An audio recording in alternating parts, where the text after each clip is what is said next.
Hi there. Today I want to talk again about starting from scratch. A couple of weeks ago, I spoke a bit about the theory of starting a language from scratch, the importance of creating a base of things that we can use as reference to infer how the language performs, to make it easier for us to understand, to learn. But today I'm not going to do theory. I'm going to show you practically how I start a new language.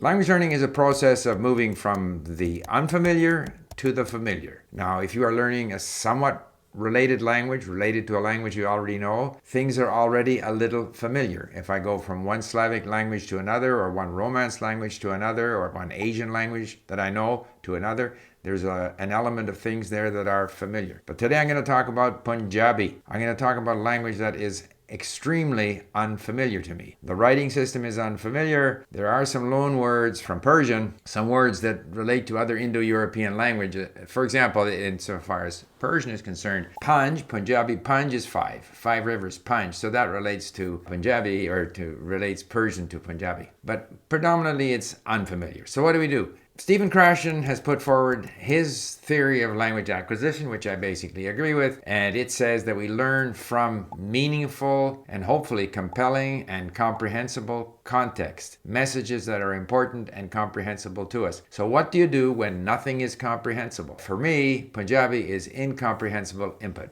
I'm going to show you how I deal with that. And I often get this question, you talk about comprehensible input, so how do you get started when you know nothing? We can overcome the obstacle of everything being incomprehensible. I have done it many times. I've done it with Persian, with Arabic, with Korean, with other languages. And the process is a gradual one, and following on Stephen Krashen, it should be low anxiety. We should take advantage of the fact that we can absorb a lot through listening and eventually through reading. Stephen Krashen talks about learning through meaning over form, meaning rather than grammatical rules and explanations. But I'm going to say start with sound before meaning. This is what I did with Chinese before we had the characters, which are not phonetic, essentially. I had a lot of exposure to audio material with the phonetic pinyin writing system. Now, in the case of Punjabi, in the case of Persian and Arabic, I prefer to sort of learn their phonetic script rather than relying on some romanized phonetic script. But I still have to get used to the sounds of the language before I can start to learn the script, before I can get into meaning. So the progression to me is sound before meaning, meaning before form. But let's get back to Punjabi. Punjabi is very unfamiliar. Here are the sounds of Punjabi and the examples of letters of their alphabet. Uda, Ada, Ed, Sasa, S, Ha, Kaka, K. Obviously, this is overwhelmingly incomprehensible to me. So if I look at a page of Punjabi text in a lesson on LingQ, this is what it looks like. It's incomprehensible. How can I ever make sense of this language with all those strange sounds, with all those strange letters? I don't even know within a word what's a letter, what isn't a letter. I can go back to this page that I found online, and there's lots of resources online, but I can't absorb all this information. I can refer to it occasionally, but I first have to build up the sort of points of reference. And that I achieve through lots of listening, and I will show you how I do it. One further comment before I get into that, and that is that the process, obviously you don't learn Punjabi in 3 months. You have to buy into the idea that it's a long-term process. So there's a very famous Chinese parable that goes back to I think the 4th century BC about the foolish old man who moved mountains. He and his son were going to dig until the mountain disappeared. But of course, as he said, when I'm finished digging, my sons will dig, and my sons after me, but the mountain will not get bigger. And Mao used the same parable in one of his famous essays. So it's a gradual process. It's a bit like when I'm cleaning up the kitchen after we've had guests over and I see this mountain of dishes. The mountain of mess is not going to get bigger. As I slowly put things into the dishwasher, put things away and clean things up, the mess is getting smaller. We just have to keep doing it, and eventually things become manageable. So why Punjabi? Well, first of all, Punjabi is spoken by 150 million people in the world. The largest group of Punjabi speakers is actually in Pakistan, but they write it with the Arabic script. And apparently, although I don't know much about the language yet, the Punjabi in Pakistan is slightly different, may have more Persian or Arabic loanwords. I don't know. Punjabi is a widely spoken language in Vancouver. So 150 million people, lots of Punjabi speakers in Vancouver. And so we decided we would have Punjabi at LingQ because someone translated the many stories for us. And so those are our conditions for introducing new languages. By the way, there is another new language, surprise new language, coming at us here at LingQ mid-March, and you'll hear about that later on. But for the time being, it's Punjabi. Punjabi has a different writing system. Punjabi has very few cognates with languages that I know. It's very, very unfamiliar, very different. How do I deal with it? Obviously, if I were to attempt to do other unfamiliar languages like Indonesian or Vietnamese or Tagalog or Finnish that have the Latin script, that would be easier. If I attempted, say, Georgian, or which we have, Georgian or Armenian, which are, I believe Georgians, no, maybe Georgian isn't an Indo-European language, but I think Armenian is. But in any case, they have their own writing system. But again, the writing system looks like it's kind of in some way similar, in some way parallel to the Greek alphabet, so that it would be less difficult. But the Punjabi writing system is one of the many or several writing systems in India. It looks very daunting. So let's see how I go at it. So I look at my lesson page, my library here at LingQ, and of course it's pretty daunting. I did take a stab at lesson 1, so I have saved some words, not that I know or remember any of them, but let's start into lesson 2. There it is, as I say, pretty daunting. कहानी 2 ऊड़ा फारूक सर्दियां ਦੀਆਂ ਛੁੱਟੀਆਂ ਲਈ ਉਤੇਜਿਤ ਹੈ.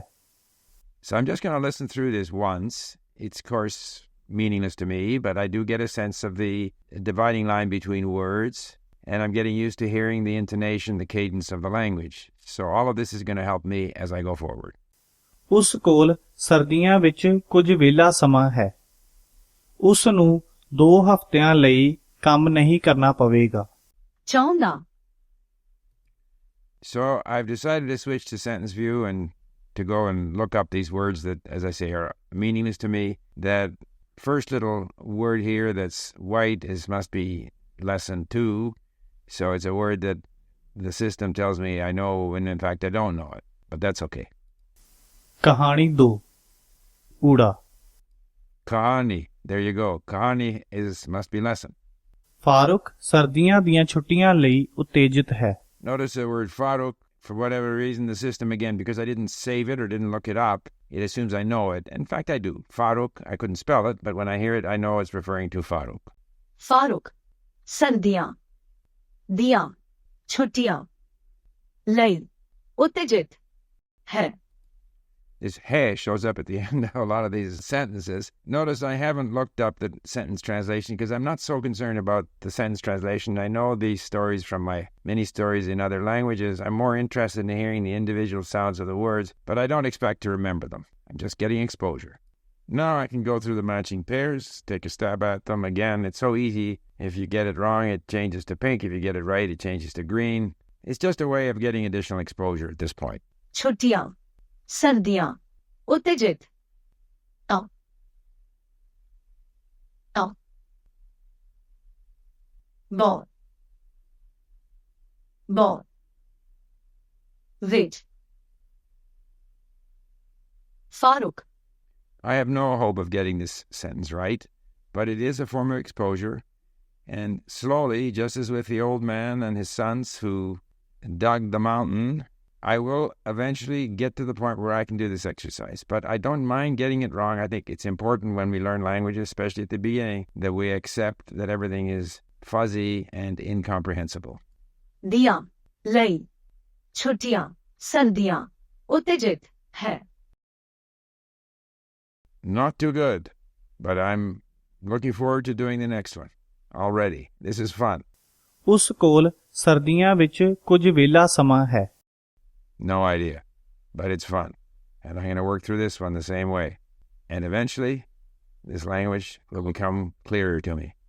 I just have to keep going. So as you see, there are a number of activities that I can do on LingQ which are low anxiety. I can listen, not understand. It doesn't bother me. I start to think that I maybe recognize some sounds, maybe start to identify some of those sounds with some of the script. So there's this gradual foolish old man who moved the mountain, gradually, slowly doing things that are low anxiety, which are exposing me to the language. And in time, I will get a better sense of the language. The language will become more familiar to me. It's going to be many months before I can actually listen to these lessons away from the computer. Big advantage, I'm doing the mini stories. The mini stories are familiar to me. I always say in learning a language, try to connect the new with the familiar. That's why I always use bilingual dictionaries. The idea of a monolingual dictionary is weird to me. How can you learn the words of a new language if you're using a dictionary which is also written in the new language? You have to relate it to something that is familiar.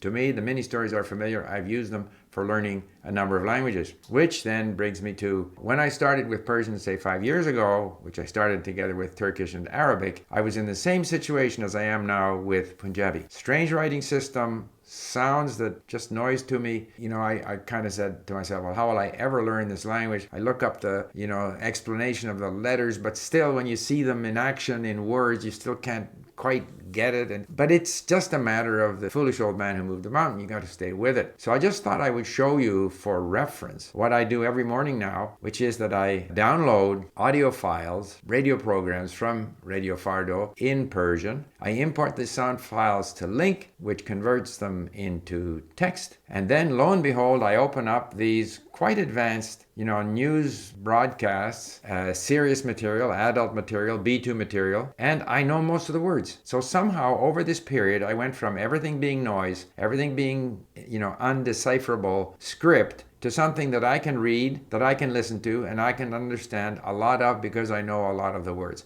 So I'm just showing you that as an example, an illustration of the fact that if we stay with it, we will eventually overcome all these obstacles. However, we can't go on the basis that everything is going to be comprehensible, or Stephen Krashen and others have suggested that we should only read material that is N+1 level of difficulty. In other words, it's 95% comprehensible vocabulary. Well, that can't be, because when we start at the beginning, we have no comprehensible vocabulary. So if the foolish old man and his sons and his grandchildren were digging the mountain with a shovel, we now have the ability, we have an excavator in terms of the power of digital text, looking words up in a dictionary, a lot of other functionality, which enables us to stay with material which is essentially incomprehensible to us, but we can gradually increase the level of comprehension that we have, increase our vocabulary until we, at some point, depending on how much time we spend, the level of difficulty, we can achieve our goal in that language. But at the beginning,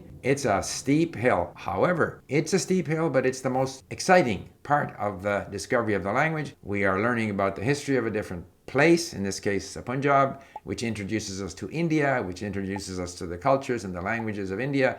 It's a whole sort of new journey of exploration. It's exciting. Later on, I'll reach that sort of stage of the doldrums where it seems as if we never acquire all the words we need to understand really meaningful material.